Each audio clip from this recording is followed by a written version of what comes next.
ከተቆላ በኋላ ወዲያውኑ አይጠጣም እና ቡናው መቀዝቀዝ አለበት ተፈጭቶ ወዲያውኑ ማቀንተን ያለን ለምንድን ነው የምናረጋው ቡና ከተቆላ በኋላ ካርቦን ዳይኦክሳይድ ብዙ በከፍተኛ ሁኔታ ሳይዙ የሚጨምረው የሚያብጠው ካርቦን ዳይኦክሳይድ ስለሚገባበት ነው በቁሌት ሂደት እሱ ስለሚያሳብጠው እሱ መተንፈስ አለበት ከዚህ ያ የሚተነፍሰው ደግሞ ቢያንስ 12 ሰዓት ከቸኮላችሁ አለበዛ ለ24 ሰዓት ቡናው መቀዝቀዝ አለበት ከ24 ሰዓት በኋላ ቡናውን መጠጣትን አሽጋችሁም ደግሞ ሮስተሮች ሆናችሁ ወደ ገበያ ለማውጣት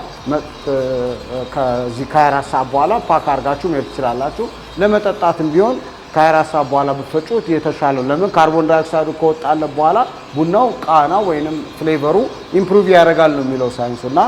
በዛ መሰረት በጣም ከቸኮላችሁ 12 ሰዓት ብዙ ጊዜ ግን 24 ሰዓት ቢሆን ይመከራል ማለት ነው ስለዚህ በዛ መሰረት የተቆላውን ቡና መጠጣት ይቻላል ማለት ነው